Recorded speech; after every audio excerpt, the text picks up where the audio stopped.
सादर प्रणाम। मैं हूं हिमांशु द्विवेदी और आपका स्वागत है हमारे खास कार्यक्रम चर्चा में। चर्चा के तहत आज हमारा विषय खासा महत्वपूर्ण है। वो विषय है जिसने इस देश के सबसे पुराने राजनीतिक दल अर्थात कांग्रेस पार्टी का जीना हराम किया हुआ है। कांग्रेस पार्टी भारतीय जनता पार्टी से निपटे या अपनों से निपटे, समझना उसके लिए मुश्किल हो रहा है। इसीलिए आज का हमारा जो विषय है वो है अपनों में अटकी कांग्रेस कहां भटकी। इस विषय पर आज हम बात करेंगे। बातचीत का संदर्भ केवल पंजाब नहीं है। अगर हम पिछले कुछ सालों में कांग्रेस पार्टी के संदर्भ में दृष्टिपात करते हैं तो यह देखकर अचंभित होता है कि आखिर इस देश का सबसे पुराना राजनीतिक दल किस दिशा में और किस दशा में पहुंच रहा है। मध्य प्रदेश की सरकार अंतर्विरोध के तहत गिरवा चुकी कांग्रेस पार्टी अब भी क्या कोई सबक लेने के लिए तैयार है, यह सवाल राजनीतिक हलकों में पूछा जाता है। राजस्थान के संदर्भ में सचिन पायलट का विषय तो अनसुलझा था ही, पर अभी दो राज्य जहां पर कांग्रेस बेहतर स्थिति में दिखाई देती है, जहां पर इस देश का सबसे बड़ा राजनीतिक दल पस्त हालत में दिखाई देता है, अर्थात पंजाब और हरियाणा, वहां पर कांग्रेस भाजपा से जूझने, उससे निपटने के स्थान पर आपस में ही निपटाने का जो खेल खेल रही है, उसके चलते संदेह पैदा हो रहा है कि क्या वाकई भाजपा जो मंशा पहले व्यक्त किया करती थी कांग्रेस मुक्त भारत की, उसको कहीं कांग्रेसियों ने तो कहीं संजीदगी से नहीं ले लिया है। समझने की कोशिश करेंगे कि कैप्टन अमरिंदर सिंह अकालियों से लड़ रहे हैं, भाजपा नेतृत्व से लड़ रहे हैं, या नवजोत सिद्धू से निपटना उनके लिए पहली प्राथमिकता है। समझने की कोशिश ये भी करेंगे कि भूपेंद्र सिंह हुड्डा या कुमारी शैलजा मनोहर लाल खट्टर से मुकाबला करने की तैयारी कर रहे हैं या एक दूसरे से मुकाबले के तहत फैसला करा लेना चाहते हैं। आज हम इसी मसले पर बात करेंगे कि एक समय हर गांव में कांग्रेस एक ताकत के तौर पर जो मौजूद होती थी, वो अब किसी सूबे में भी ताकत के तौर पर क्यों नहीं दिखाई देती है, और इसके बावजूद भी कांग्रेस और कांग्रेस से जुड़े नेता कार्यकर्ता समझने को तैयार क्यों नहीं होते हैं। इस चर्चा का हिस्सा बनने के लिए चार खास मेहमान हमारे साथ मौजूद हैं। उनसे आपका परिचय कराएं और देश के सबसे पुराने राजनीतिक दल पर एक गंभीर विमर्श करने की कोशिश करें। उस गंभीर विमर्श की जो गंभीर विमर्श वस्तुतः उस पार्टी के अंदर होना चाहिए। उससे पहले लेकिन चलते हैं आज के विचार सूत्र पर। हमारा आज का विचार सूत्र बेहद संक्षिप्त है।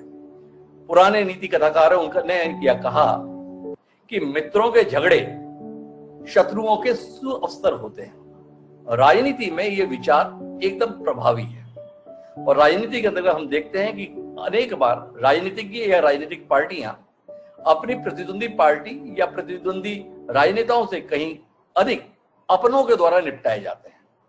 तो कमोबेश वही स्थिति इस समय कांग्रेस पार्टी के अंदर दिख रही है। तो इसी रोशनी में हम चलते हैं। चार खास मेहमान हमारे साथ जुड़ रहे हैं। हमारे साथ देश के जाने माने पत्रकार विनोद अग्निहोत्री जी खास तौर पर इस चर्चा का हिस्सा बनने के लिए मौजूद है।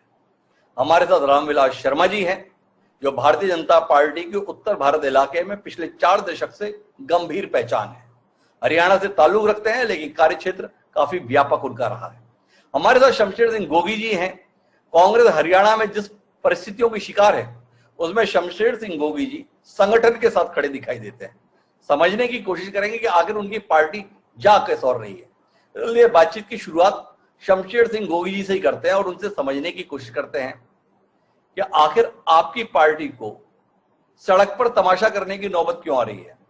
कांग्रेस मुख्यालय में जो तमाम विधायक हरियाणा से ताल्लुक रखने वाले पहुंच रहे हैं, वो कांग्रेस की मजबूती की बात कम, वहां के प्रदेश अध्यक्ष को हटाने की बात ज्यादा कर रहे हैं। थोड़ा रोशनी देंगे शमशेर जी, चुनौती कौन है? कुमारी शैलजा चुनौती है कांग्रेस के लिए, या मनोहर लाल खट्टर जी की सरकार, जेजेपी के साथ संयुक्त चल रही सरकार, या भारतीय जनता पार्टी आपके लिए चुनौती है? थोड़ा रोशनी देंगे। चुनौती जो है, द्विवेदी जी आपका बहुत बहुत धन्यवाद। नमस्कार सबको, आपके सारे जितने भी दर्शक है सबको मेरी राम राम जी। चुनौती हमारे लिए बीजेपी है जी, लेकिन जब पार्टी मजबूत होती है और आगे आने वाला भविष्य सुरक्षित नजर आता है तो ऐसा लगता है कि सत्ता में आएंगे तो सत्ता पाने के लिए फिर संघर्ष भी शुरू हो जाता है। उसी संघर्ष को लेके बहुत सारे लोग जो हैं मुख्यमंत्री बनने की रेस में, और उसको लेके संघर्ष करना कोई बुरी बात नहीं है। हेल्दी संघर्ष करेंगे, पार्टी भी मजबूत होगी, और ये वर्षों से चलता आ रहा है, कोई नई बात नहीं है।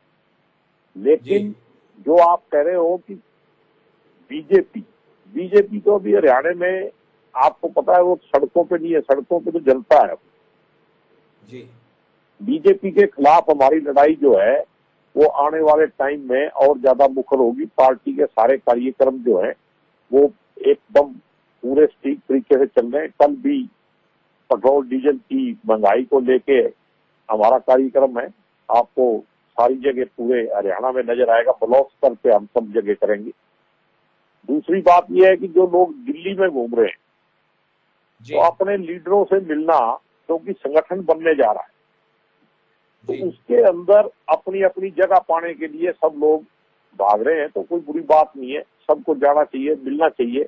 लेकिन कई बार जो है संघर्ष जो है उसके मायने गलत निकाल दिए जाते हैं, मीडिया में प्रचार, सोशल मीडिया में कुछ तरह का हो जाता है, उसको थोड़ा ध्यान में रखना चाहिए। जो लोग दिल्ली जाते हैं उनको भी सोच समझ के बात करनी चाहिए सब जगह। और मेरे को नहीं लगता कि कांग्रेस में देखो अगर गुटबाजी नहीं है, ये मैं कहूँ तो ये तो बहुत बड़ी झूठ होगी। गुटबाजी तो रहती है, शुरू से है, जब से महात्मा गांधी जी के टाइम से गुटबाजी चलती आ रही और आगे भी ये चलती रहेगी, क्योंकि एक संघर्ष है सत्ता का। आज जो सत्ता का संघर्ष इसलिए तेज हो रहा है कि एक तरफ तो संगठन बनने जा रहा है और थोड़े दिनों के बाद कांग्रेस की जो हालात है वो हरियाणा में अच्छे हैं। जहाँ हालात कांग्रेस के अच्छे नहीं है वहाँ कोई लड़ाई ज्यादा नहीं है। जहाँ लड़ाई मतलब अच्छे तरीके से लड़ाई बढ़ती क्यों है कि सत्ता कौन प्राप्त करेगा, सत्ता पे काबिज कौन होगा।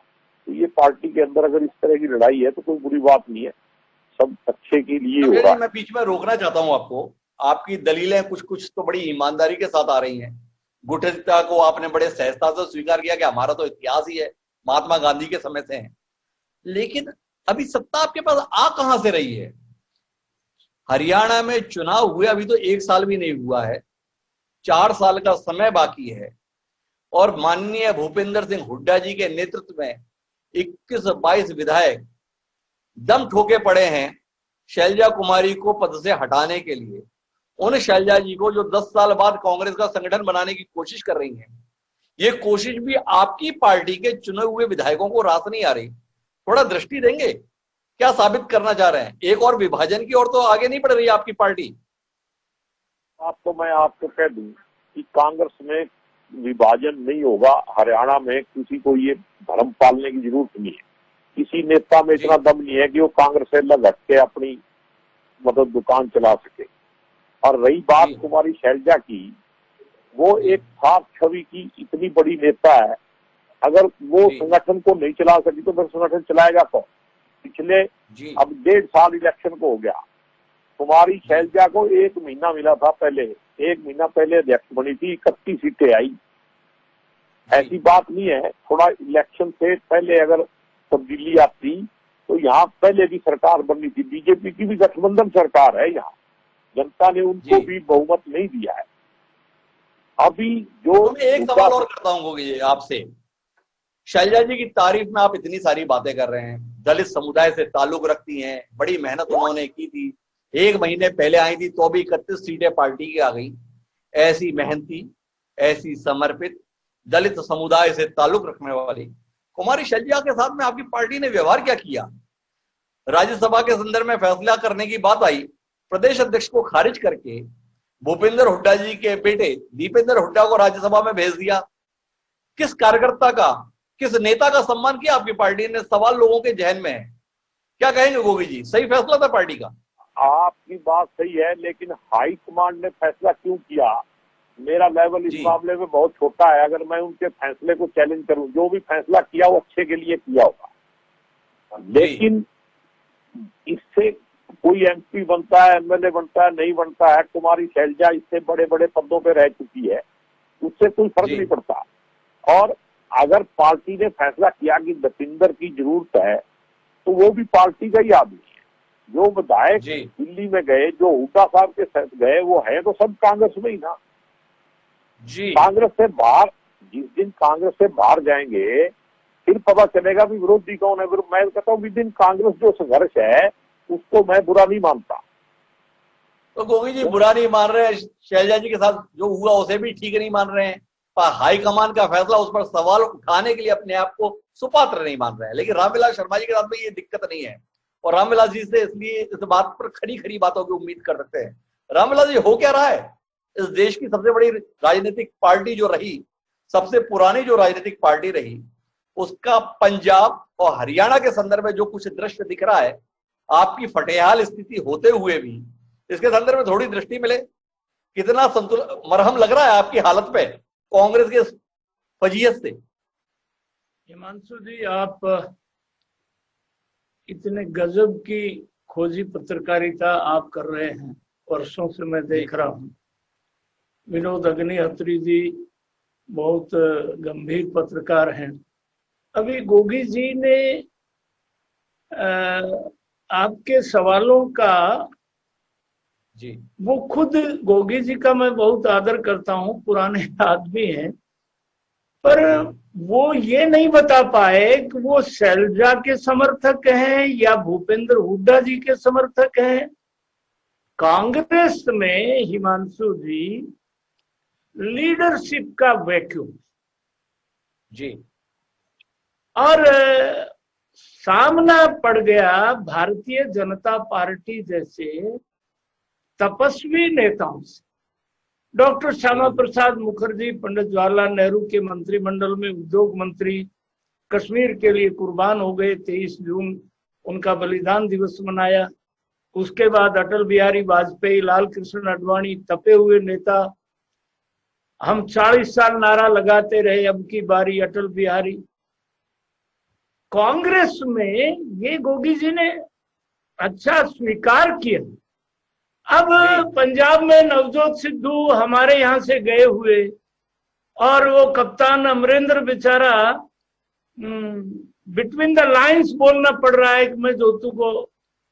और यहाँ शैलजा चौधरी दलवीर सिंह की बेटी है, नरसिम्हा राव मंत्रिमंडल में वो मंत्री रही, पर आपने ठीक सटीक सवाल किया कि शैलजा का अपमान तो उसी दिन कर दिया जिस दिन उसको राज्यसभा से हटा करके दीपेंद्र को बना दिया। कांग्रेस ने एक मैसेज दे दिया कि भाई अशोक तंवर ने, कांग्रेस का अध्यक्ष था, दलित समाज से था। हिमांशु जी, आपको तो घटनाओं का याद रहता है। अशोक तंवर ने कांग्रेस अध्यक्ष होते हुए एफआईआर दर्ज कराई कि मेरी गर्दन मरोड़ दी। वो एफआईआर थाने में, उसको निकाल दिया।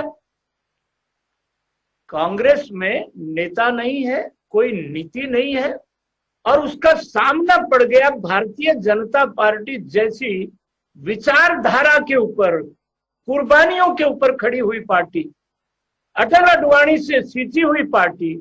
उन्हीं का जो लाइन जहां पर वाजपेयी ने छोड़ी थी, वहां से नरेंद्र भाई मोदी ने जिस कश्मीर के लिए। रामविलास जी, मैं आपको बीच में रोकता हूं, किस भारतीय जनता पार्टी की इतनी दुहाई दे रहे हैं? पिछले वाले चुनाव में आपको स्पष्ट बहुमत की सरकार मिली थी। इतनी मेहनत से, इतनी कर्मठता से, इतनी जीवटता से, इतने समर्पण से आपने काम किया कि बहुमत की, स्पष्ट बहुमत की सरकार बैसाखी के सहारे चलने के लिए मजबूर है, और उन चौटाला जी के भरोसे पे चलने के लिए मजबूर है जिनके खिलाफ आप मोर्चा खोला करते थे, जिनके खिलाफ आप नारे लगाया करते थे, जिनके खिलाफ आप लड़ाइयां लड़ा करते थे। आपसे तो मेरा सीधा सवाल है कि अभी आपने ऐसा क्या कर दिया है कि कांग्रेस को इतना हरा हरा दिखने लगा है, जिसके चलते उन्हें 4 साल का इंतजार भी रास नहीं आ रहा है? इस पर दृष्टि दीजिए ना। कुछ क्या किया आपने ऐसा जिसके कारण कांग्रेस से सब्र नहीं हो रहा? ना शैलजा जी से रुका जा रहा है, ना हुड्डा जी से रुका जा रहा है, सब 24 अकबर रोड में पहुंच रहे हैं। ऐसा कर क्या दिया आपने अपना जिसके कारण से कांग्रेस को इतनी संभावना दिख रही है? थोड़ा दृष्टि दीजिए ना इस पर। हिमांशु जी, आपने सटीक बात कही है। कांग्रेस जो है वो केवल और केवल सत्ता को देखती है। इनके सामने कोई विचारधारा तो है नहीं, कोई मिशन इनके सामने है नहीं। और ये आप, अच्छा, ऊपर वालों को भी जो नेतृत्व है उसकी भी अपनी कोई विचारधारा नहीं है। उनको तो एक विरासत मिल गई जिसको रख सकने में वो कामयाब नहीं है। अब राजस्थान की हालत आपके सामने है। सचिन पायलट को जो वादा किया था, अब कौन इस तरह, अब ज्योतिरादित्य सिंधिया 8 तारीख को नरेंद्र भाई मोदी के साथ जाकर के बैठने वाले। मैं आज गोगी जी की मुसीबत है, गोगी जी मन की बात नहीं कह सकते हैं। गोगी जी एक हस्तिनापुर के खंबे के साथ उनकी बंधी हुई बात है कि मीठी मीठी बात करना है, ना शैलजा का पक्ष लेना है, ना कप्तान अजय का पक्ष लेना है, ना हुड्डा के बारे में स्पष्ट बात कहनी है। ये हरियाणा हिमांशु जी महाभारत की धरती है। यहाँ पाप और पुण्य का फैसला 5000 साल पहले हुआ था। और 2 मामा जो है वो बड़े बदनाम है महाभारत में, इतिहास में, एक कंस मामा और एक शकुनी मामा।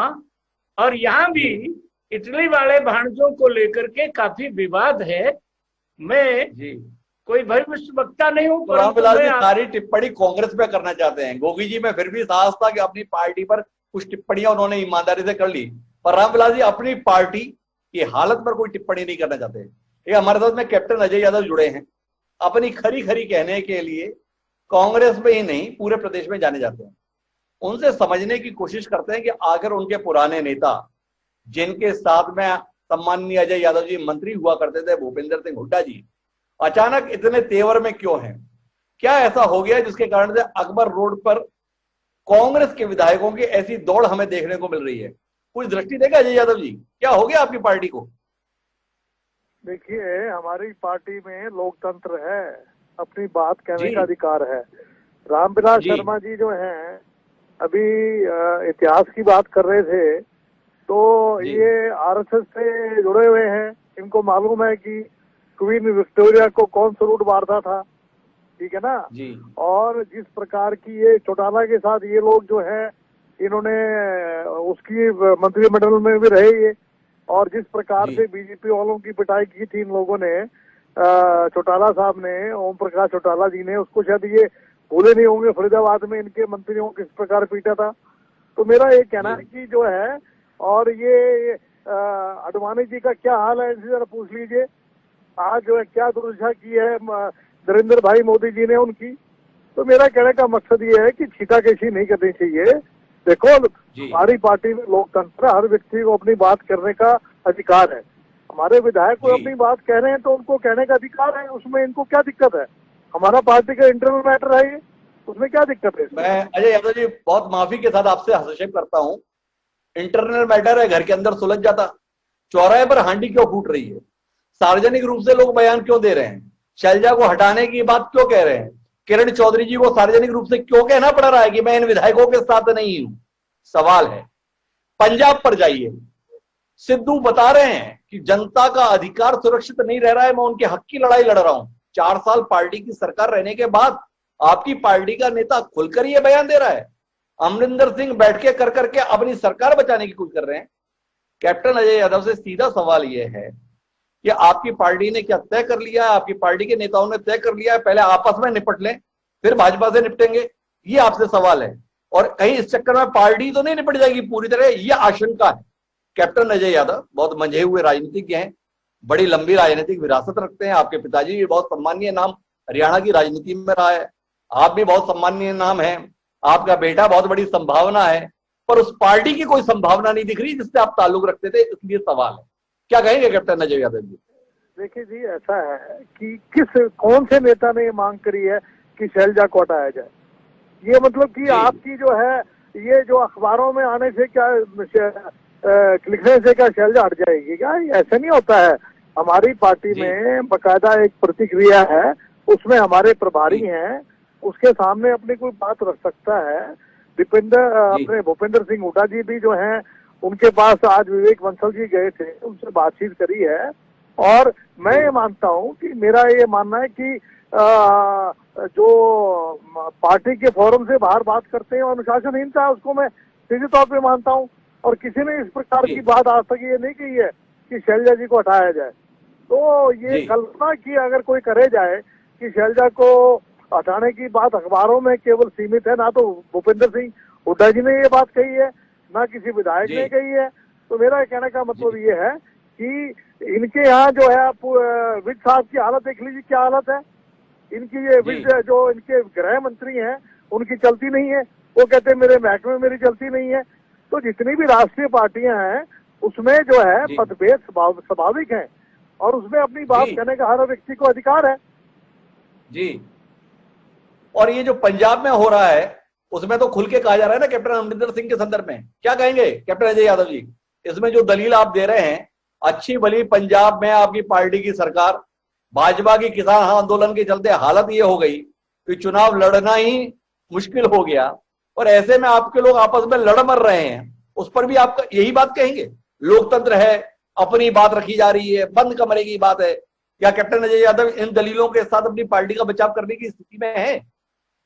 नहीं, उत्तराखंड में क्या हुआ अभी इनका पूछ लीजिए क्या हाल हुआ है। वहाँ का जो मुख्यमंत्री है जी, हमारा जो कैप्टन अमरिंदर सिंह है, कैप्टन है और कैप्टन रहेगा पंजाब का, और उसमें जो है बातचीत सिद्धू से कोई मतभेद है उसको पार्टी उसको सही तरीके से उसका सुलझावा कर देगी, और इनकी पार्टी में भी ये चलता रहता है, कोई ये नई बात थोड़ी ना है। बीजेपी में पार्टी में तो अजय यादव जी ये चलता है कि त्रिवेंद्र सिंह रावत को बोला इस्तीफा दो, तुरंत इस्तीफा हुआ। तीरथ सिंह रावत को मुख्यमंत्री बनाया गया, तीरथ सिंह रावत को बोला इस्तीफा दो, तुरंत इस्तीफा हुआ। धामी को मुख्यमंत्री बना दिया गया। पार्टी का हाईकमान ने एक बार फैसला लिया, क्रियान्वित हो गया। आप यहाँ पर बैठकों के दौर चल रहे हैं, लेकिन मैं आपसे बातचीत का सिलसिला जारी रखूंगा, पर इस पहले दौर की बातचीत में विनोद अग्निहोत्री जी के पास जाना चाहता हूं और उनसे बातचीत करूं उससे पहले दो बयान साझा करना चाहता हूं। एक बयान नवजोत सिंह सिद्धू का और दूसरा बयान सोनिया गांधी जी से आज मुलाकात करके बाहर आए कैप्टन अमरिंदर सिंह जो पंजाब के मुख्यमंत्री है उनका। एक बार उन दोनों के बयान सुनते हैं और फिर उसकी रोशनी में कांग्रेस की वर्तमान हालत पर विनोद अग्निहोत्री जैसे विचारवान पत्रकार की राय सुनते हैं। सुनिए विनोद जी भी और बाकी दर्शक भी। और रहेगा कि पंजाब के लोगों की डेमोक्रेटिक ताकत जो सरकार को जाती है, वित्तीय ताकत जो टैक्सों के रूप में सरकार को जाती है, वो लोगों तक वापस जानी चाहिए। सच और हक की आवाज मैंने हाईकमांड को बुलंद आवाज में बताई है। जीतेगा पंजाब, पंजाब को जिताना है। और मैं उनसे मिला हूँ, कई बातें थी हमारी इंटरनल मैटर्स पार्टी की हमारे पंजाब से हुई है, एंड आई हैव जो फैसला कांग्रेस प्रेसिडेंट करेंगे as far as Punjab party is concerned or whatever other political activity, we are all geared up to take full action on जो भी वो चाहेंगे, and जो भी फैसला कांग्रेस पार्टी में do on anything, the Congress president, we are all ready for it. I do not know anything about Sidhu साहब। मैं तो हमारी सरकार का काम है और वो मैं आके प्रेसिडेंट से डिस्कस किया है। तो कुल मिलाकर इस रोड में सच की और हक की आवाज बुलंद करने के लिए नवजोत सिद्धू दिल्ली आए। विनोद अग्निहोत्री जी उस पंजाब में सच की और हक की आवाज बुलंद करने दिल्ली आए हैं जहां पर 4.5 साल से कांग्रेस की सरकार है। आपसे जानना चाहता हूं, क्या मामला इतना सरल है जैसा शमशेर जी और कैप्टन अजय यादव बोल रहे हैं, या आपको वाकई लगता है कि कांग्रेस दिशाहीन, नेतृत्वहीन स्थितियों में पहुंची हुई है? देखिए हिमांशु जी, अभी गोगी जी कह रहे थे, मैं सुन रहा था कि जब सरकार पार्टी मजबूत होती है तब इस तरह के सत्ता के लिए जो है थोड़ा बहुत मतभेद सामने आते हैं, लोग कोशिश करते हैं। मेरा उल्टा मानना है। मेरा मानना है जब पार्टी कमजोर होती है और खासकर केंद्रीय नेतृत्व जब कमजोर हो जाता है तब इस तरह की आवाजें उठने लगती हैं, वो चाहे कांग्रेस हो चाहे बीजेपी हो। आप 2004 से लेकर के 2013 तक बीजेपी की हालत अगर देख लीजिए, जब पार्टी को नहीं लग रहा था कि सत्ता में दोबारा आएगी तो कितनी आवाजें उठ रही थी लगातार। और अभी बंगाल चुनाव के बाद आप देखिए उत्तर प्रदेश में योगी जी को लेकर के और लगातार कितने बैठकों के दौर चले और कितनी तरह खबरें आई। कर्नाटक में क्या हुआ, उत्तराखंड में क्या हुआ, लगातार बिहार में विधायक बयान दे रहे हैं, तो ये बीजेपी में हुआ। लेकिन कांग्रेस में और बुरी हालत है इस मामले में, क्योंकि कांग्रेस का जो केंद्रीय नेतृत्व है अभी उस तरह से डिक्टेट करने की स्थिति में नहीं है जैसे कि केंद्रीय नेतृत्व डिक्टेट करता है पार्टियों का, राष्ट्रीय पार्टियों का।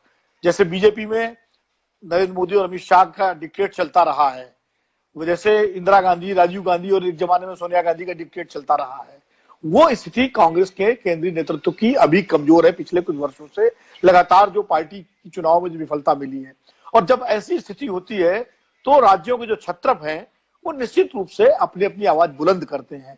वही स्थिति कांग्रेस की हो रही है, चाहे वो हरियाणा में हो, चाहे वो पंजाब में हो, चाहे राजस्थान में हो, चाहे कर्नाटक में हो। फिर इस तरह के मतभेद सामने आते हैं, क्योंकि सत्ता वो चुंबक है जो पार्टी के मतभेदों को भुला करके लोगों को एकजुट रहने के लिए मजबूर करती है। कांग्रेस की सत्ता का चुंबक अभी कमजोर है, इसलिए कांग्रेस के अंदर जो है इस तरह की चीजें सतह पर आती हुई दिखाई पड़ती हैं। भारतीय जनता पार्टी के पास भी सत्ता का चुंबक है, इसलिए वहां आवाजें उठती हैं, लेकिन वो शांत इसलिए हो जाती हैं कि सत्ता के साथ सब लगे हुए हैं। तो यही वजह है कि जब त्रिवेंद्र सिंह रावत को कहा जाता है इस्तीफा दे दो तो इस्तीफा दे देते हैं, जब तीरथ सिंह रावत को कहा जाता है इस्तीफा दे दो तो वो इस्तीफा दे देते हैं। कांग्रेस में अभी चूंकि वो स्थिति नहीं है। जिस दिन कांग्रेस में राहुल गांधी, सोनिया गांधी का तो खैर आप ये मान सकते हैं मंत्री अध्यक्ष हैं और एक तरह से उनका स्वास्थ्य भी ठीक नहीं है, उम्र भी हो गई है। अब कांग्रेस का नेतृत्व तो राहुल गांधी, प्रियंका गांधी या और जो नेताओं के हाथ में है। जिस दिन ये वोट दिलाने वाले हो जाएंगे, जिस दिन इनके नाम पर लोग वोट देने लगेंगे, उस दिन शैलजा जी भी शांत रहेंगे, हुड्डा जी भी शांत रहेंगे, कैप्टन साहब भी शांत हो जाएंगे, सिद्धू साहब भी शांत हो जाएंगे। क्योंकि अभी सब छत्रपों को मालूम है कि पार्टी की जो जीत है वो छत्रपों के जरिए होती है। पंजाब में कैप्टन को लगता है कि जो जीत हुई थी 2017 में वो कैप्टन की जीत थी। आगे भी वो लगता है, सिद्धू साहब को लगता है कि मैं बहुत लोकप्रिय हूं, मैं बहुत पॉपुलर हूं, मैं जब बोलता हूं तो लोग तालियां बजाते हैं, मैं मंच से लेकर के मैदान तक मैं लोगों की भीड़ इकट्ठी कर लेता हूं तो मैं बड़ा नेता हूं। इसलिए आपस में वो झगड़ा है। हरियाणा में शैलजा जी और हुड्डा जी ने जब इनका अनाउंसमेंट हुआ था अशोक तंवर के बाद, तो दोनों ने बहुत एकता दिखाई थी। एकता दिखाने के बाद जो है दोनों ने अच्छे तरह के चुनाव भी लड़ा, और अगर ये फैसला, गोगी जी सही कह रहे हैं, थोड़ा पहले हो जाता तो शायद हरियाणा में कांग्रेस सरकार बन जाती, लेकिन फैसला देरी से हुआ और नतीजा ये हुआ कि कांग्रेस सत्ता पाने से चूक गई। फिर भी 30-32 विधायक उसने जीते हैं, तो वो एक बड़ा उसका एक जंप था। लेकिन अब पिछले 2 साल हो गए हैं चुनाव को, और चूंकि अभी केंद्रीय नेतृत्व में बड़े फेरबदल होने हैं कांग्रेस पार्टी के अंदर, वो सही कह रहे हैं शमशेर सिंह जी कि पार्टी के अंदर चूंकि तमाम सारे फैसले होने हैं, इसलिए ये दबाव की राजनीति पार्टी के अंदर चल रही है। हुड्डा का जो खेमे देखिए, खेमे और गुट, मैं तो ईमानदारी से उन्होंने कहा कि महात्मा गांधी के जमाने से गुटबाजी रही है कांग्रेस में। गुटबाजी तो हर पार्टी में है, रामविलास जी न माने, इनकी पार्टी में भी गुटबाजी है, बहुत तगड़ी गुटबाजी है, कई गुटों को मैं जानता हूं खुद, लेकिन अब वो नहीं स्वीकार करेंगे, वो उनका एक पार्टी अनुशासन है। तो गुटबाजी तो जहां राजनीति है, अरे छोटी पार्टियों में गुटबाजी है, मतलब आप सोचिए जो क्षेत्रीय दल है उनके भीतर गुटबाजी होती है। तो गुटबाजी तो है। और मेरा थोड़ा सवाल अलग नजरिए से है। कांग्रेस जिन कठिन परिस्थितियों से गुजर रही है, कांग्रेस जिन तकलीफ के दौर से गुजर रही है, कांग्रेस सही मायनों में कहें तो वजूद के संकट से गुजर रही है, उसमें क्या कांग्रेस का नेतृत्व उस संजीदगी का परिचय दे रहा है जिसके आधार पर समाधान निकले? और ऐसी विपरीत परिस्थितियों में जिन 2 राज्यों में कांग्रेस की हालत भाजपा की हालत पतली होने के कारण बेहतर दिख रही है, वहां पर आपस का यह संघर्ष, क्या आपको नहीं लगता है कांग्रेस के लिए चिंता का विषय होना चाहिए, पर वैसे प्रकार का दिख नहीं रहा है? नहीं, निश्चित रूप से कांग्रेस नेतृत्व के लिए चिंता का विषय होना चाहिए, और मैं सहमत हूं आपकी इस बात से कि जो चिंता, जो सक्रियता, जो क्या कहते हैं प्रोएक्टिव अप्रोच केंद्रीय नेतृत्व की होनी चाहिए, वो उसका अभाव दिखा। लेकिन फिर भी आप ये तो मानिए, जैसे पंजाब के संकट में कमेटी बनाई गई, हरीश रावत, मल्लिकार्जुन खड़गे और 3 लोगों की कमेटी बनाई, उस कमेटी ने बात की। आज जो कैप्टन साहब का बयान है उससे लगता है कि मामला ठंडा हुआ है, क्योंकि सोनिया गांधी से उनकी सीधी मीटिंग हुई है, तो मुझे लगता है पंजाब का संकट हल हो जाएगा। हरियाणा की जहां तक बात है, ये आर्म्स ट्विस्टिंग है।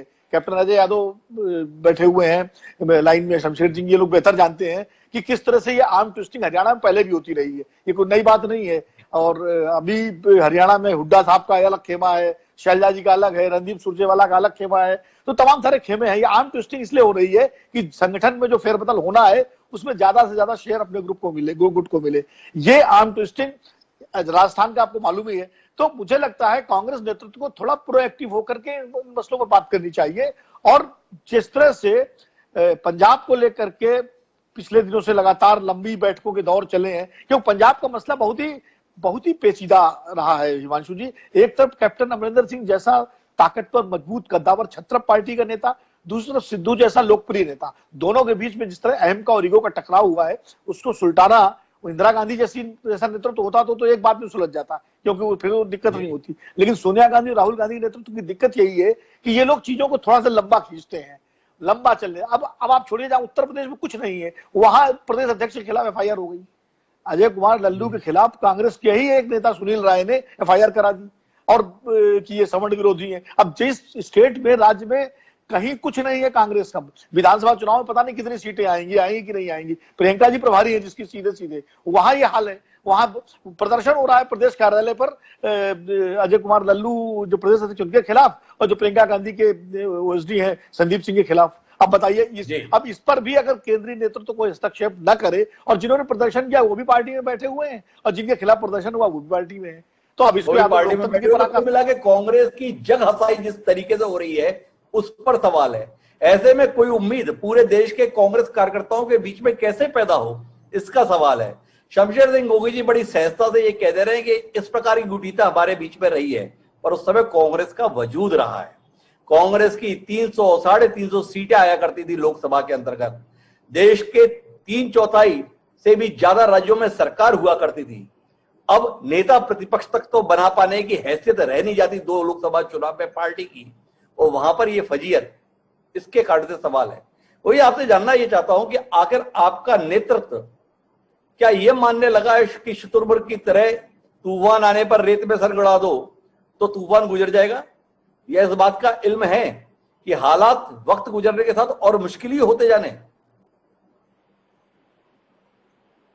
यदि मेरे से पूछे हो जी शमशेर जी, ऐसा है कि अभी जो ये पीछे एक हालात बनाए गए देश के अंदर, एक धार्मिक भावना फैला के और बहुत बड़े बड़े झूठ बोल के एक माहौल बनाया गया, उसका मतलब अब खात्मा होने की तरफ काम चल पड़ा है।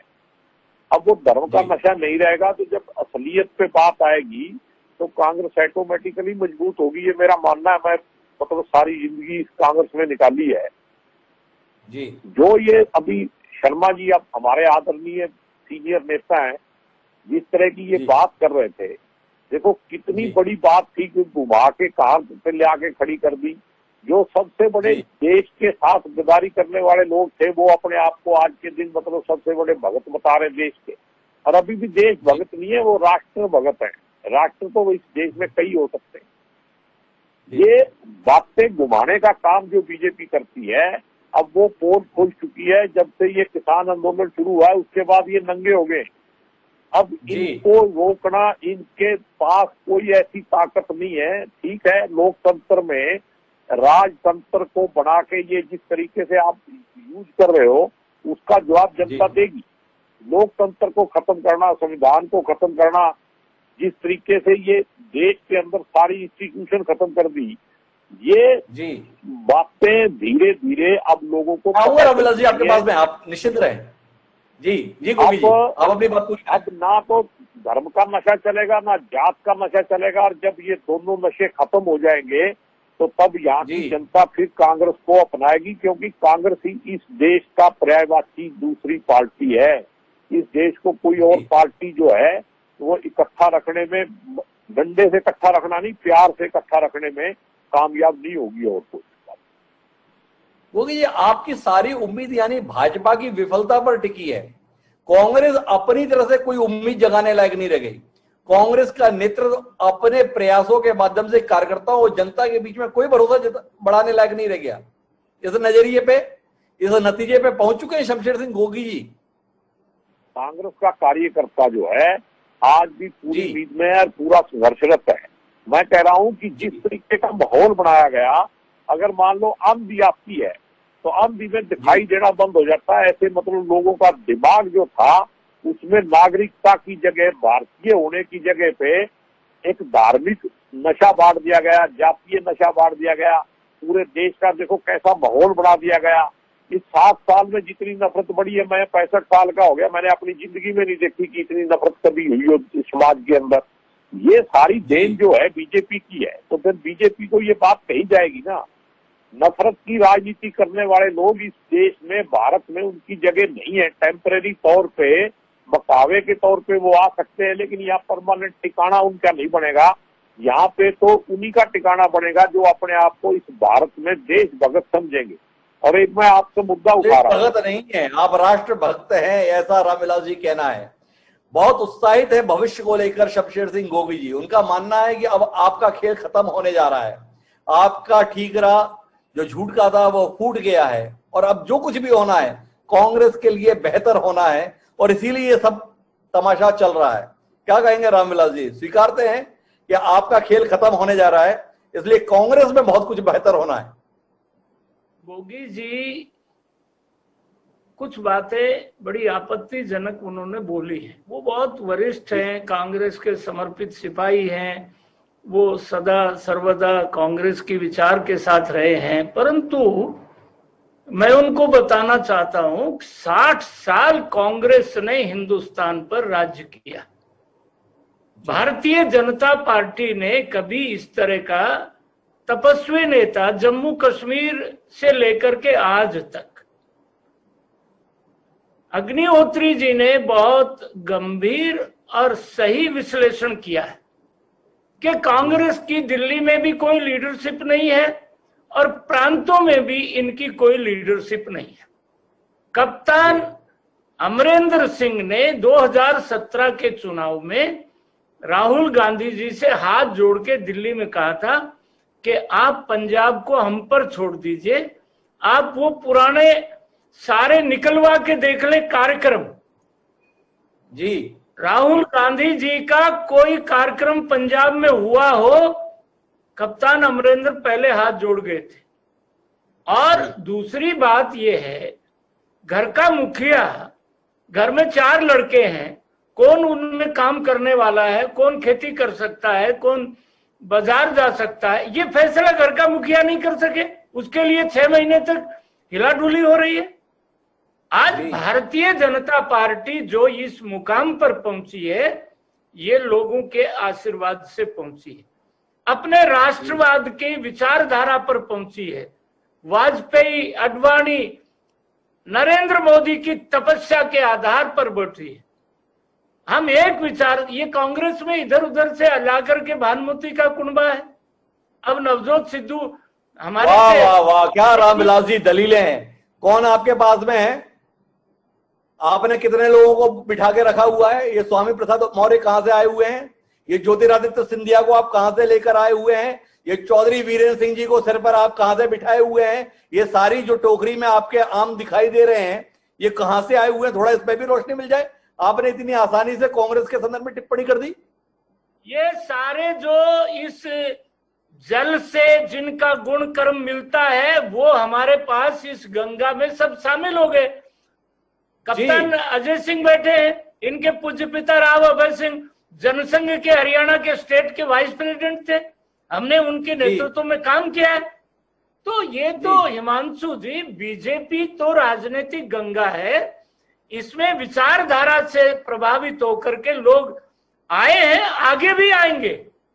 मैं आपको सूचना देना चाहता हूं, आगे भी जिन लोगों को राजनीतिक भविष्य देखना है, जिन लोगों को देश के हालात से प्रभावित है, जो लोग राष्ट्र के लिए कुछ काम करना चाहते हैं, आगे भी हम उनका स्वागत करेंगे। रामविलास जी, एक सवाल है मेरा कांग्रेस से अलग। आपने बड़ी महत्वपूर्ण बात कही है, उस पर आपकी टिप्पणी बड़ी जरूरी है विस्तार के साथ, कि जिनको राजनीति में भविष्य देखना है, उन्हें अपनी अपनी पार्टियां छोड़कर भाजपा की ओर रुख करना चाहिए, और वाकई उनका भविष्य संवरता बनता में दिखाई भी देता है। पर जिन लोगों ने अपना जीवन लगा दिया उस भाजपा में दरी बिछाते हुए, उन सबके सर पर ये लोग जो बाहर से आप ला के बिठा रहे हैं, ये कितना सम्मान कर रहे हैं अपने कार्यकर्ताओं के तप और तपस्या का सवाल है। ज्योतिरादित्य सिंधिया कल आए, उनके संदर्भ में शपथ कराई जा रही है, और राकेश सिंह जी जो 5-5 बार जनता का बहुमत लेकर आ रहे हैं, जबलपुर जैसी जगह से सांसद चुने जा रहे हैं, उनको मंत्रिमंडल में जगह नहीं मिल रही है।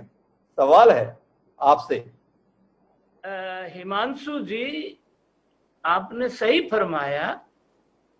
भारतीय जनता पार्टी में जो लोग सालों से विचार को लेके, मिशन को लेके तपस्या कर रहे हैं, उनको एक बात का संतोष है कि आज हमारा एक कार्यकर्ता देश का प्रधानमंत्री है, आज हमारा एक शिवराज सिंह चौहान तीसरी बार मुख्यमंत्री है, भारतीय जनता पार्टी में ऐसे बहुत से लोग हैं जिनको इस बात का संतोष है कि जो पेड़ हमने लगाया, जो पौधा हमने लगाया, जो पौधे को हमने पसीने से और खून से सींचा, आज वो पौधा वटवृक्ष बन करके देश को और लोगों को छाया दे रहा है।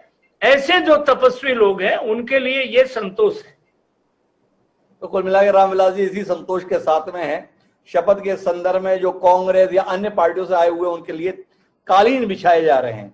लेकिन मैं कैप्टन अजय यादव जी के पास वापस चलता हूं और कैप्टन अजय यादव जी से समझना चाहता हूं, कैप्टन साहब, क्या कांग्रेस इसी तरीके से संचालित होकर अपनी मौजूदा स्थिति को बेहतर कर लेगी?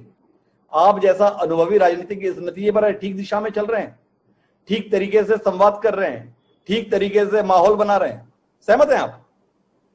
देखिए, भारतीय जनता पार्टी ने जिस तरीके से लोकतंत्र की हत्या की है, जो पैसों का खेल करके इन्होंने कर्नाटका में सरकार गिराई, इन्होंने वहां पर विधायकों के खरीद फरोख्त करके वहां के जो विधायक हैं उनको उनके इस्तीफे लिए। उसके बाद मध्य प्रदेश में इन्होंने यही काम किया, वहां पर इनकी सरकार मेजोरिटी में थी, लोगों ने जो अपना जनादेश दिया था वो कांग्रेस को दिया। गोवा में ऐसा हुआ, मणिपुर में ऐसा हुआ। तो जब ये सत्ता का दुरुपयोग करते हैं तब ये लोग भूल जाते हैं कि किस प्रकार से अपना राज धर्म को ये भूल रहे हैं। तो मेरा ये मानना है कि जिस तरीके से ये लोकतंत्र की हत्या के जितने भी इंस्टीट्यूशन है आपकी, अब जितने भी हमारे जो कांग्रेस ने 60 साल में कह रहे हैं कांग्रेस ने क्या किया, आपका सुई से लेकर जहाज इस देश में बना है, पहल, ऑर्डिनेंस फैक्ट्री, आपके तमाम आपके रोड्स, आपकी तमाम जो बिजली बोर्ड हो, आपका एजुकेशन सेक्टर है, आपका हेल्थ सेक्टर है, सबको प्राइवेटाइज कर रहे हैं। आपके एरोप्लेन्स हैं, जो अपने एयरपोर्ट्स हैं, उनको बेच रहे हैं। जो इन्हीं की जो हमारी कांग्रेस पार्टी ने जो एसेट्स बनाए थे, पब्लिक सेक्टर जो एसेट्स बनाए थे, उसके बेचने में अगर सबसे बड़ा अगर रोल है तो ये भारतीय जनता पार्टी का है। विषय भाजपा नहीं है, मैं माफी चाहूंगा आपको रोकने के लिए। आप हवाला दे रहे हैं कि देखिए ये लोग क्या कर रहे हैं और कांग्रेस क्या कर रही है। वो उसी भाजपा की गाड़ी में सवार होने के लिए मरी जा रही है। आप आरोप लगा रहे हैं कि ये लोग सत्ता का खेल खेल रहे हैं, पैसों के बल पे खरीद रहे हैं। मेरा कैप्टन अजय यादव से सीधा सवाल है, कांग्रेसी इतनी आसानी से भाजपाइयों के हाथों बिकने के लिए तैयार क्यों हो जाते हैं? इस सवाल का कोई उत्तर बताएंगे कैप्टन अजय यादव जी?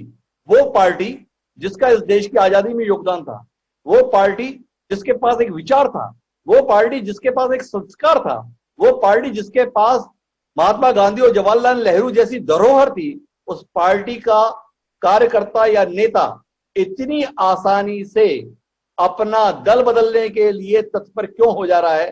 कैप्टन यादव इस पर कुछ कहेंगे? ऐसा है कि इन्होंने ये नई प्रणाली शुरू करी, इन्होंने कि लोगों का इस्तीफे दिलाकर इन्होंने नई परिपाटी शुरू करी है लोकतंत्र की हत्या करने के लिए। पैसे का जो दुरुपयोग जिस प्रकार से इन्होंने किया है, वो आज से पहले कभी कांग्रेस पार्टी ने ऐसा काम कभी नहीं किया था कि इस्तीफे दिला के इस प्रकार से। इन्होंने राज्यपाल का जो है, चाहे वो इलेक्शन कमीशन है, चाहे आपका आरटीआई है, सारी संस्थाएं जो हैं उसका दुरुपयोग कर रहे हैं। मेरा ये आज हालात ये हैं कि देश को जो है ये बेचने के कगार पे लगे हुए हैं।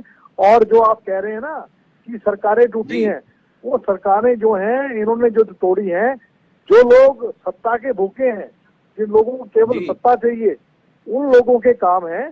और कांग्रेस में ऐसे बहुत सारे लोग हैं जिन्होंने पूरी जिंदगी लगा दी। मैं जो है शुरू से कांग्रेस में रहा हूं। मैं जब से मैं विधायक बना हूं तब से लेके आज तक हमने चाहे विपक्ष में रहे हों, 25 साल में विधायक रहा, जिसमें से 10 साल विपक्ष में हम रहे हैं। तो मेरा कहने का मकसद ये है। और रामविलास जी कह रहे थे मेरे पिता के बारे में, ठीक है, एक बार जनसंघ में गए थे, लेकिन 1952 में वो कांग्रेस से चुन के गए थे और तय उम्र तक वो कांग्रेस में रहे। थोड़े पीरियड के लिए 2 साल के लिए, क्योंकि पंडित भगवत शर्मा ने टिकट काट दी थी, उस वक्त जो है 2 साल के लिए गए थे, लेकिन हमेशा वो कांग्रेस में रहे। तो हमारी जो है कांग्रेस की जो पृष्ठभूमि है वो स्वतंत्रता संग्राम की है। इनकी जो पृष्ठभूमि है, इन्होंने केवल जो है इन बैक्टीरिया को सुसूट किया है। इनके जो बड़े बड़े जो नेता हैं उन्होंने माफी मांगी है बकायदा ब्रिटिश सरकार से, और वहां पर माफीनामा लेकर इन लोगों ने जो है अजय यादव जी, इन्होंने ब्रिटिश सरकार से माफी मांगी थी, उनको सैल्यूट किया था, वो सब अपनी जगह है, पर आज की तारीख में जनता का भरोसा इसी राजनीतिक दल के साथ है। आपसे जो बात हो रही है वो कांग्रेस की दशा और दिशा को लेकर है। वो कांग्रेस पार्टी जो पिछले 2 साल से, जो पार्टी लोकसभा चुनाव में मिली करारी हार के बाद आज तक अपना नेतृत्व तय नहीं कर पा रही है, और एक ऐसी महिला के हाथों में नेतृत्व सौंपने के लिए मजबूर है जो स्वयं कह चुकी है कि मेरी शारीरिक स्थिति इस जिम्मेदारी के लायक नहीं है। उनकी अनिच्छा, उनकी असहमति के बावजूद भी पार्टी आज तक नेतृत्व का प्रश्न हल नहीं कर रही है। क्या आपको नहीं लगता है कि ये अपने आप में भाजपा के लिए कालीन बिछाना है कांग्रेस के द्वारा, अपने नेतृत्व के प्रश्न को हल ना करना? देखिए, कांग्रेस उत्तराखंड में जीतेगी, हिमाचल में जीतेगी, चुनाव आप आने दीजिए, इनकी दुर्दशा आपको हम दिखा देंगे। जिस प्रकार से इन्होंने पेट्रोल के दाम बढ़ाए हैं, जिस तरीके से इन्होंने लॉकडाउन किया, जिस तरीके से लोग जो है लॉकडाउन की वजह से जो है आज महंगाई कहाँ है, आज तेल का भाव क्या हो गया है, इनको पता लगेगा जब चुनाव में जाएंगे। और जिस प्रकार से इन्होंने सत्ता का दुरुपयोग किया यूपी के अंदर, वहां योगी के में और मोदी में जो झगड़ा है उसकी बात नहीं करते हैं लोग, किस प्रकार से उसके ऊपर रोज चर्चा चलती है। ये जो राष्ट्रीय पार्टियां होती हैं उनमें इस प्रकार की बातें चलती रहती हैं। कांग्रेस मजबूत होकर निकलेगी और पुनः कांग्रेस मजबूत होकर निकलेगा। अजय यादव जी ने सीधे बात की, उन्होंने कहा हम उत्तराखंड भी जीत रहे हैं, हिमाचल भी जीत रहे हैं, इसलिए कोई चिंता करने की जरूरत नहीं है। शायद गोगी जी कोई हस्तक्षेप करना चाह रहे थे बीच में रामविलास शर्मा जी की बात होगी। एक बार गोगी जी की बात सुनते हैं और फिर विनोद अग्निहोत्री जी के पास जाएंगे। जी गोगी जी, आप कुछ कहना चाह रहे थे? रामविलास जी की बातों से आपकी कुछ ना इत्तेफाकी थी? नहीं, रामविलास जी की बात पे कुछ कहना नहीं, वो तो बेचारे खुद ही दुखी हैं बीजेपी में। देखो, मतलब जिस तरह से वो बात बता रहे हैं वो कहीं भी ऐसी बात नहीं कहते, अडवाणी जी के लिए कहीं अफसोस जाहिर नहीं कर रहे। मैं तो सिर्फ इतनी बात कहना चाहता हूँ कि कभी कभी वक्त जो है उसके हिसाब से कई बार ऊपर नीचे होता है, और ये जो टेम्परेरी फेस है, एक अरस्तु नाम का आदमी था जिसने डेमोक्रेसी डेवलप की थी, जिसने इसकी थ्योरी लिखी थी, तो उसने ये कहा था कि जब लोकतंत्र में मेजॉरिटी का दुरुपयोग होने लगे तो उसको मूर्ख तंत्र कहा जाता है। मेरे हिसाब से आज के दिन लोकतंत्र खत्म होकर मूर्ख तंत्र में बदल चुका है, और भारत की जनता पे मुझे पूरा विश्वास है कि वो बहुत जल्दी ऐसे फैसले करेगी कि ये फिर दोबारा लोकतंत्र में बदलेगा। तो कुल मिलाकर कांग्रेस के जितने भी नेता हैं वो अपनी सारी उम्मीदें भाजपा की विफलता के साथ देख रहे हैं। एक विनोद अग्निहोत्री की दृष्टि, एक पत्रकार की दृष्टि है। तो विनोद जी, आपसे जानना चाहता हूं कि क्या वाकई इस देश में लोकतंत्र इतना लाचार, इतना मजबूर हो गया है कि एक दल की विफलता के कारण से दूसरे दल का अपने आप में सुधार हुए बगैर भी उसके लिए अवसर दे देगा? क्या आपको लगता है कांग्रेस के लिए वाकई इतनी अनुकूलता बन गई है, जिस तरीके का दावा शमशेर सिंह गोगी जी कर रहे हैं, या जिस प्रकार का दावा कैप्टन अजय यादव जी कर रहे हैं? देखिए, कैप्टन अजय यादव और गोगी जी उस राज्य में है जहां कांग्रेस मजबूत स्थिति में है, इसलिए इनका जगह नजरिया अपने हिसाब से सही हो सकता है। लेकिन जिन राज्यों में कांग्रेस बिल्कुल सतह पर से नीचे पहुंच गई है, जैसे उत्तर प्रदेश, बिहार, तमिलनाडु, पश्चिम बंगाल, और अब तो दिल्ली को भी आप ले सकते हैं उस कैटेगरी में, वहां भी शून्य की स्थिति है। उन राज्यों में उड़ीसा, या आंध्र प्रदेश, तेलंगाना, ये वो बड़े राज्य हैं जहां कांग्रेस आज की तारीख में बिल्कुल शून्य या शून्य के आसपास है, ऐसी स्थिति में है। और ये देश के बड़े राज्य हैं जहां से लोकसभा के 80 सांसद तो अकेले उत्तर प्रदेश से आते हैं, 40 सांसद बिहार से चुन के आते हैं, 42 सांसद पश्चिम बंगाल से चुन के आते हैं, आंध्र प्रदेश तेलंगाना मिला के 40-42 सांसद चुन करके आते हैं। तो ये जो उम्मीद है ये कहां से आएगी पूरी? ये सिर्फ कि साहब आप पेड़ के, आम के पेड़ के नीचे बैठे रहेंगे, आंधी चलेगी, वो आम टूट के गिर पड़ेगा, न्यूटन का जो है वो गुरुत्वाकर्षण का नियम लागू हो जाएगा और हमारे हाथ में आ जाएगा, उससे बात बनती नहीं है। आपको चढ़ करके पेड़ पर आम को तोड़ना पड़ेगा, वरना आंधी में आप बैठे रहो कोई दूसरा आम ले जाएगा। जो दिल्ली में हुआ, आम आदमी पार्टी आ गई, जो उत्तर प्रदेश में सपा बसपा आ गई, बिहार में आरजेडी और नीतीश कुमार और बीजेपी गठबंधन आ गया, बंगाल में ममता बनर्जी आ गई, तृणमूल कांग्रेस आ गई जो इन्हीं का हिस्सा है, आंध्र प्रदेश में जगन रेड्डी की पार्टी आ गई, तेलंगाना में टीएसआर पार्टी आ गई, तेलंगाना टीआरएस आ गई। तो तमिलनाडु में आप देख लीजिए, वहां की क्षेत्रीय पार्टियां हो गई। अगर आप बैठे रहे और इंतजार करते रहे कि आम गिरेगा, तो वो शून्य कोई और भर देगा। देखिए, जब तक पार्टी एक्टिव होकर के, ये सही है कि राहुल गांधी, प्रियंका गांधी रोज 2-2, 3-3, 4-4 ट्वीट करके जनता के तमाम मुद्दों पर अपनी आवाज उठाते रहते हैं। ठीक है, ट्वीट करिए, ट्वीट के जरिए अपनी बात रखिए, लेकिन एक्शन में आना पड़ेगा, फैसले लेने पड़ेंगे। कार्यकर्ता को भरोसा दिलाना पड़ेगा कि पार्टी का हाईकमान जो है वो फैसले ले रहा है, वो सक्रिय हस्तक्षेप कर रहा है। भारतीय जनता पार्टी ने एक राज्य में 3 महीने में तीन सीएम बदल दिए, त्रिवेंद्र सिंह रावत और धामी। कांग्रेस पार्टी में आप देख लीजिए, अगर उठा करके 2014 के बाद से जो जहां है वो वहीं बैठा हुआ है, कुछ थोड़े बहुत परिवर्तनों को छोड़ करके। तो आखिर कहीं ना कहीं एक जड़ता की स्थिति जो है वो जब तक नहीं तोड़ी जाएगी, इंदिरा गांधी। इस बात को थोड़ा और विस्तार पे ले जाना चाहता हूं विनोद जी आपके साथ में, और आपसे जानना चाहता हूं कि खारिज कर दिया इन्होंने पार्टी के विभाजन की संभावना को, पर जिस तरीके की क्षेत्रीय ताकत कैप्टन अमरिंदर सिंह बने हुए हैं, जिस तरीके का बाहुबल का प्रदर्शन, समर्थन बल का प्रदर्शन भूपेंद्र सिंह हुड्डा हरियाणा में कर रहे हैं, और कांग्रेस के अतीत में क्षेत्रीय दलों के गठन की लंबी परंपरा है, क्या विनोद अग्निहोत्री जी एक कमजोर केंद्रीय नेतृत्व के चलते पार्टी की विभाजन की संभावनाओं को देख रहे हैं? क्या आपको लगता है कि अगर इन्होंने जरूरत से ज्यादा दबाव बनाने की कोशिश की तो फैसला दूसरी तरफ भी जा सकता है? देखिए हिमांशु जी, विभाजन की संभावना मैं इसलिए नहीं देख रहा हूं कि कांग्रेस पार्टी में पिछले, मतलब मैं 1967 और 68 उस जमाने की बात नहीं कर रहा हूं जब इंदिरा गांधी के जमाने में विभाजन हुआ था।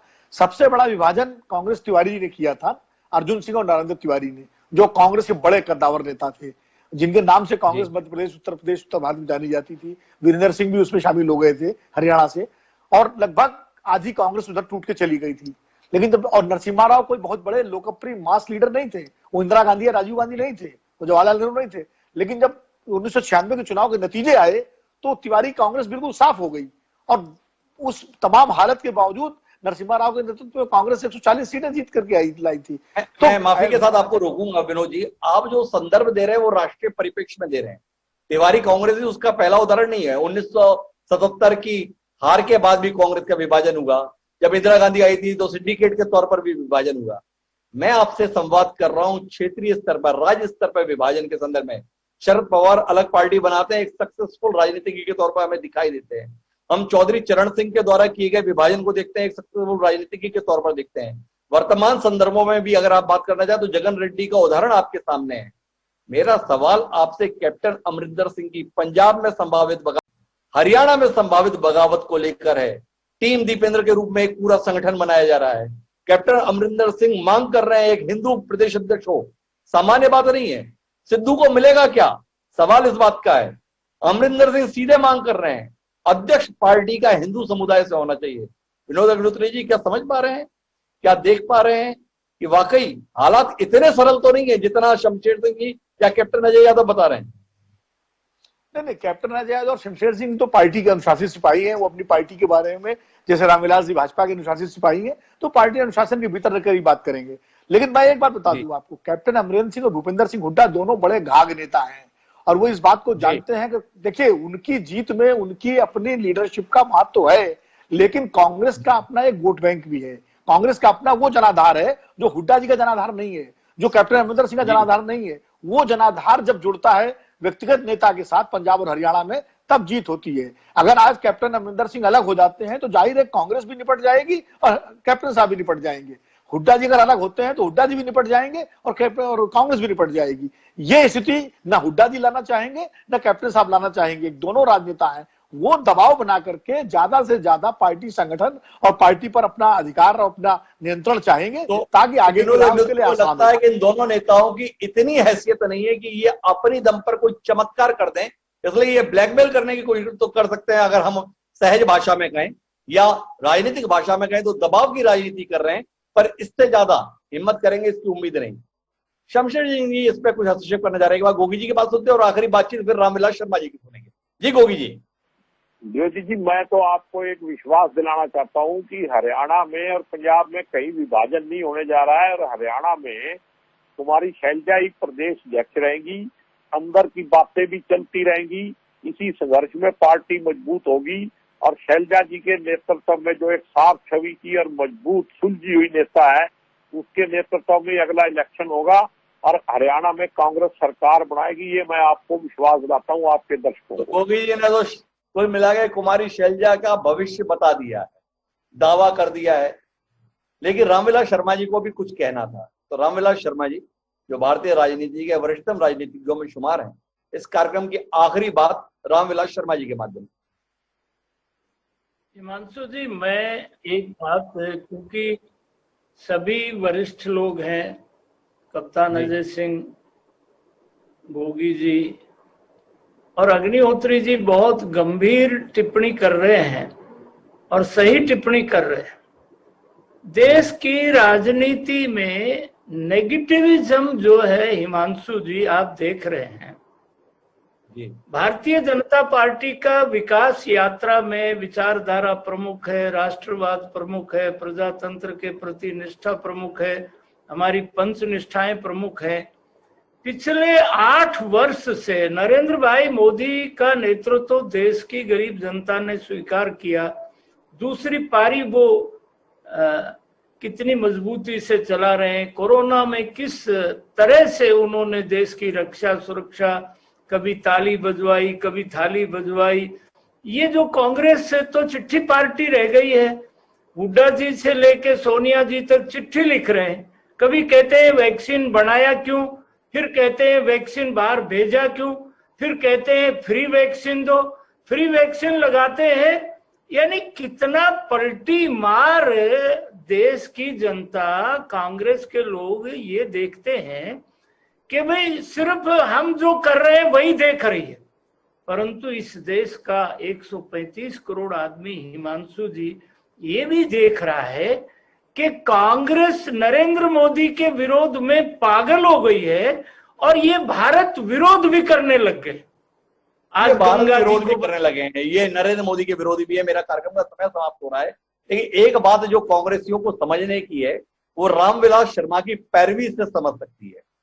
कुल जमा 2 चुनाव स्पष्ट बहुमत के साथ भारतीय जनता पार्टी ने इस देश की आजादी के 73 साल के दौरान जीते, लेकिन अपने 2 चुनावों की जीत पर ही भाजपा इतनी मुग्ध है और भाजपा के कार्यकर्ता या नेता इतने जबरदस्त तरीके से पैरवी कर रहे हैं। लेकिन वो कांग्रेस पार्टी जिसके पास जीत का लगातार इतिहास रहा है, जिस पार्टी ने सीटों के संदर्भ में एक से एक आंकड़े देश की राजनीति के सम्मुख प्रस्तुत किए हैं, उस पार्टी के नेता और कार्यकर्ता आज अपनी विरासत को जनता के बीच पहुंचाने में नाकाम क्यों है?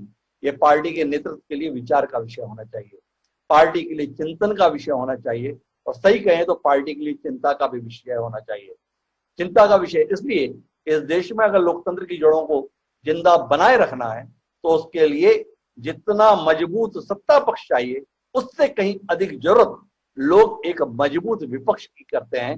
और कम से कम कांग्रेस पार्टी के संदर्भ में अभी लोगों ने उम्मीद छोड़ी नहीं है।